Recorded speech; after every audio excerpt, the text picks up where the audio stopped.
Coucou les loulous, alors voilà, on arrive enfin à Portland. Et comme on l'attendait, enfin comme on s'en doutait, il pleut. Bon, pour ceux qui ne nous connaissent pas, nous c'est Charlotte et Jérémy. On est une famille qui voyageons aux États-Unis en mode nomade, c'est-à-dire que chaque semaine on change de ville, on la visite, jusqu'à trouver l'endroit idéal où on voudra s'installer. Coucou les loulous. Alors pour changer, je me suis dit qu'aujourd'hui on allait faire une petite vidéo où on vous montre vraiment l'arrière, behind the scene de comment ça se passe sur la route avec nous. Donc je vais vous emmener toute la journée, vous allez me suivre partout et vous allez voir comment ça se passe. Déjà pour vous donner le contexte, quel jour on est Mia? Je sais plus. Déjà ça commence bien, samedi, enfin, je sais plus quel jour on est, mais voilà, je sais plus si c'est la semaine ou le week-end. Je crois qu'on est mardi au mois d'octobre et on est à Portland et il pleut. Et alors le truc déjà que je dois vous dire, c'est qu'on est dans un Airbnb qui est tout petit parce que Portland ça coûte très cher. Donc en gros on est à l'étage du dessus d'une maison, mais ça équivaut à genre 2 chambres et une salle de bain. Il n'y a pas de cuisine, il y a juste un mini frigo et un micro-ondes et une grande chambre et donc voilà, c'est serré, mais pour une semaine, tant pis, on fait avec quoi. Donc je vais vous montrer comment ça se passe. Voilà, c'est parti pour la journée et là on commence par le petit déj. Hein? Ouais.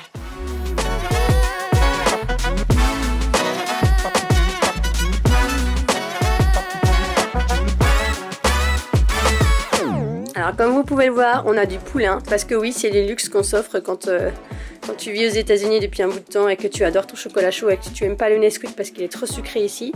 Et ben tu commandes du poulain sur Amazon en petite boîte. Ouais, ça coûte genre 8 $ la petite boîte, mais alors qu'est-ce que ça fait du bien. Et même Mimi s'y est mis. Hein chouchou, c'est bon le poulain hein? Oui. Et voilà, c'est parti pour la vaisselle dans l'évier, au milieu des brosses à dents et de tout le reste.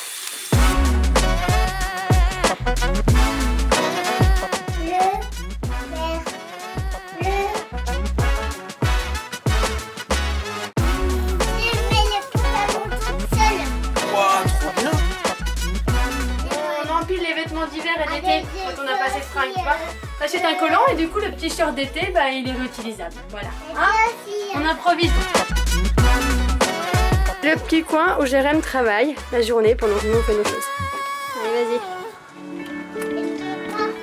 Bienvenue à Portland. On y va chouchou? Regardez-moi ces magnifiques feuilles. C'est trop beau, j'adore. L'automne pur et dur. Ça fait 1 an qu'on l'avait pas vu, je peux vous dire que ça nous avait manqué. Et la maison. Alors, on est parti pour vous expliquer le programme d'aujourd'hui. Enfin, en tout cas de ce matin. Mia n'a plus de vêtements d'hiver, donc je vais aller essayer d'acheter des vêtements pour elle. Maintenant, après, ce que j'essaie de faire en fait, c'est que j'essaie d'acheter des vêtements d'occasion. Parce que je trouve ça mieux pour la planète de réutiliser des vêtements. Parce que ça coûte moins cher et parce qu'en fait, au final, il y a souvent des vêtements beaucoup plus jolis, je trouve, que dans les magasins américains. C'est très rose, très licorne, etc. Donc voilà. Par contre, le problème, c'est que je sais jamais ce que je vais trouver, donc je peux très bien repartir les mains vides. Donc là, on va essayer de trouver des petites robes pour mettre des petites robes d'hiver pour mettre avec le collant. Voilà, c'est parti!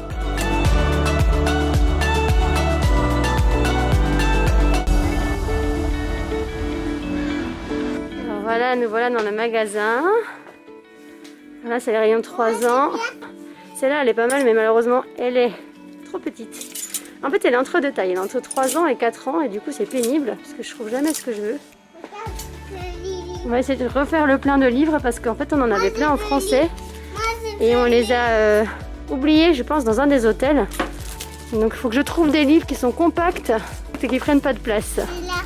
Alors, Mia, elle a pris... le petit chaperon rouge. Oh, pas mal. Bon, ça y est, on a acheté nos livres. On n'a pas trouvé de robe comme je pensais. Mais bon, je continue à chercher. Ou sinon, j'attends qu'on rentre en France cet hiver. Mais bon, en attendant, on a quand même pas grand chose à se mettre. Prochaine étape, on rentre à la maison. Parce que je pense pas qu'on aura le temps de faire un autre magasin. Et on va se préparer parce que, en fait, cet après-midi, on part vers une classe de poney. Mimi, la voiture, elle est pas là-bas, hein? Elle est là, bah oui, elle est là. Allez, on y va. Alors, vous allez vous moquer de moi, mais en fait, ça fait plusieurs fois que je me fais avoir. Vu qu'on change de maison toutes les semaines, en fait, et que la plupart du temps, c'est Jérémy qui réserve sur son compte Airbnb, je ne connais jamais les adresses. Donc, en fait, confiante, je pars le matin, je quitte la maison, je vais avec le GPS là où je veux aller, et après, je ne sais pas rentrer. Donc ça m'est déjà arrivé plusieurs fois d'appeler Jérém en urgence. Lui il travaille, je lui envoie un message, je l'appelle, je fais donne-moi l'adresse pour rentrer, je sais pas rentrer à la maison. Donc voilà. Ah, c'est bon, je l'ai. Ok, c'est bon, on rentre. Alors, littéralement, j'ai un quart d'heure pour donner à manger à Mimi et à moi et partir au ranch. Je pensais que j'avais plus de temps, mais en fait, il a 40 minutes, j'avais pas vu que c'était aussi loin. Donc, j'ai le Thermomix pour normalement cuisiner un peu. Genre, hier, on a fait des pâtes bolognaises maison, mais là, j'ai pas le temps. Donc, je vais utiliser que le micro-ondes, puisque c'est ce qu'on a. Le menu de midi, c'est risotto aux asperges. On va faire ça pour Mimi et moi, et puis Jérém, il se fera à manger tout seul parce que j'ai pas le temps de lui faire à manger. Voilà. On mange le fromage dans la voiture. Le dessert et c'est parti. On va où Mia? Sur le cheval. Sur le cheval, t'es contente? Ouais. Ouais? Ouais.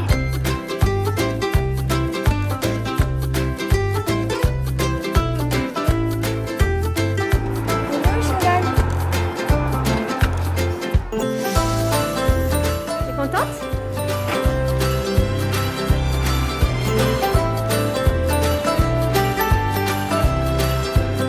Comment il s'appelle ton cheval?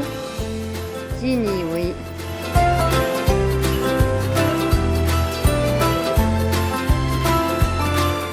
C'est bien Mia, bravo. T'es prête à retourner? On continue? Tu lui fais Mimi? Fais-lui avec la bouche.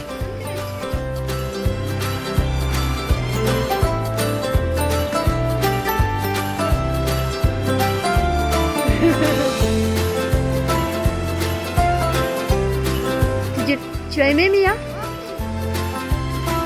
Il a été gentil? Est-ce que tu as eu peur? C'est bien mon chat. Maintenant que Mimi dort, Kawa dort, Jérémy travaille derrière moi, à mon tour de travailler, je vais éditer la vidéo de cette semaine. Et je vais aussi en profiter pour vous montrer les images d'une super petite balade qu'on a fait dans la forêt à seulement 30 minutes de Portland.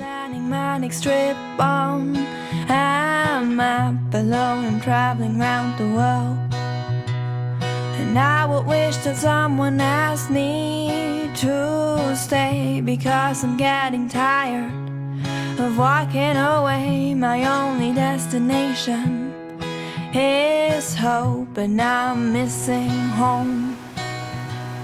And I love the adventures that I have.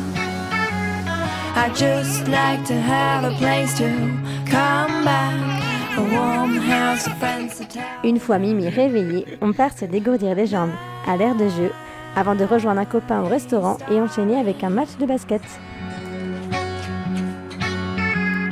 Yes, I really like someone to call me back.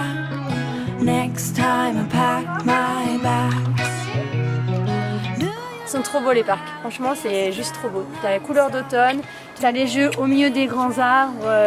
Je n'ose même pas imaginer l'été, ça doit être super chouette. Everybody knows me around the globe, but when I'm down I've got nowhere to go. The sun and the moon are my only friends, so I really need a home. Vas-y, tu peux goûter. On est où Mimi? On est au restaurant. Et on va manger indien. Santé. Et santé avec maman. On n'a pas pris. Santé. Adi, what is the name of the restaurant? Bollywood Theatre. Where is it? In the Alberta district. Alright, Yeah. and apparently it's very good. It's the arts district of Portland. Nice. Brunch here on. Friends and stories of our journey, please come with me. And the adventures that I have, the adventures that I like to have a place to. I just like to Qu'est-ce have qu'il y a? a place to. Oui, mon papa. Qu'est-ce que j'ai préféré aujourd'hui? Oui. Moi j'ai préféré manger au restaurant avec mamie. Et moi Toi aussi? Qu'est-ce que t'as préféré? oui. Et toi maman, t'as préféré quoi aujourd'hui? J'ai préféré enregistrer cette vidéo, j'ai trouvé ça super cool de se mettre en mode, je sais pas, tu vas te partager notre quotidien, c'est sympa. Voilà. Qu'est-ce que t'as préféré aujourd'hui, Kawa? Manger mon onos. Faire des bisous? Fais un bisou. Un bisou? Bisou. Oh là, ma grosse. Merci de nous avoir suivis dans notre journée, j'espère que ça vous a plu. On se revoit la semaine prochaine. Salut. Time I pack my bag. Alors, c'est le moment où on vous dit ce qu'on a pensé de Portland. Parce que là, on vous a montré notre journée. Maintenant, il faut vraiment qu'on vous dise ce que ça fait de vivre là-bas. En tout cas, ce qu'on en a pensé. Ouais. Donc voilà, c'est parti, on commence par le positif. Ouais. Alors on n'a pas fait grand chose cette semaine parce qu'il y a beaucoup plu, on est en automne, mais on a eu la chance de pouvoir venir à Portland une fois dans le passé, il y a 2 ans à peu près, où on a eu beaucoup plus de beau temps et on avait déjà fait une bonne partie de la ville. Donc on avait déjà fait les jardins japonais, on avait déjà fait pas mal de choses. On avait goûté les Voodoo Donuts, qui sont genre la spécialité de là-bas. Une chaîne de donuts c'est de super bon. Portland qui sont pas mal. Donc les points positifs de Portland, c'est une ville qui est assez sympa, ça ressemble beaucoup à Bordeaux, Oui. Ça nous fait beaucoup penser à Bordeaux, Le centre-ville, ouais. coupé par une rivière qui est donc rive droite, rive gauche. C'est une ville qui est assez ouverte d'esprit, assez progressiste, très à l'avant-garde sur tout ce qui est cause sur les genres, sur le racisme et tout ça. Donc vraiment c'est une cause très importante. Ouais. C'est une grande ville quand même, mine de rien. Donc il y a aéroport international, école française, pas de soucis. Dernier point positif, Portland, c'est une ville qui est bien entourée de nature. Il y a pas mal de parcs autour, c'est assez vert. Et très vert, pourquoi après. Ouais. Mais, la côte est absolument sublime dans l'Oregon. Ouais. Enfin franchement, nous ça nous a bluffé. Honnêtement, moi je crois que j'ai trouvé ça même plus beau que la côte californienne. Ah mais oui, je suis d'accord. Ouais. Et donc voilà, tout ça pour revenir sur le point négatif qui du coup est la pluie et la météo. Et comme Seattle, l'hiver et l'automne, c'est pas possible quoi. Enfin, il pleut vraiment. Plus de 6 mois dans l'année. Ouais, vraiment. Et on avait discuté avec un conducteur de taxi qui nous avait quand même dit que oui, en vivant à Portland, tu deviens dépressif parce que t'as pas assez de soleil. Et c'est vrai qu'il y a beaucoup de gens qui se font des séjours à Hawaï pour reprendre le soleil quand il fait pas beau à Portland parce que c'est vraiment très dur. Ouais. Deuxièmement, alors c'est très ouvert d'esprit Portland, mais du coup presque c'est devenu trop laxiste on va dire. Il y a vraiment beaucoup de SDF, vraiment ils ont un gros problème de SDF. On le ressent toujours dans les grandes villes américaines. Los Angeles c'était de pire en pire, mais alors là Portland c'est, moi j'ai jamais vu ça. Portland ils se font dépasser au centre-ville, il y a vraiment à tous les coins de rue, c'est envahi de tentes. Sous les ponts des autoroutes, mais partout en fait, chaque quartier a une rue ou a un endroit où c'est couvert de tentes sur le trottoir, dans les parcs, à côté des parcs de jeux, tu as des homeless qui sont tout autour, enfin c'est vraiment un... Du coup, on se sent pas trop en sécurité. Voilà, donc c'est aussi un gros point négatif pour Portland. Sinon, ta note de kiff, c'est parti? Ma note de kiff, alors moi Portland, c'est une ville que j'aime bien, mais comme ça, donc je vais lui mettre un petit 7 sur 10. Ah bon voilà, moi je vais être un peu plus sévère, je vais mettre 6,5. Donc voilà, c'est tout pour cette semaine pour Portland. La semaine prochaine, on se dirige vers la Californie. On retourne en Californie après plus d'1 an. On se dirige vers la ville de San Francisco. Ouais. En attendant, n'hésitez pas à nous suivre sur Instagram, Charlotte et Jérémy, et vous abonner à la vidéo si elle vous a plu. Mettez-nous un petit pouce aussi si elle vous a plu ou un petit commentaire pour nous dire ce que vous en avez pensé. Et votre note. Et votre note de kiff des abonnés. Voilà. On se retrouve la semaine prochaine. À bientôt. Ça marche. Salut.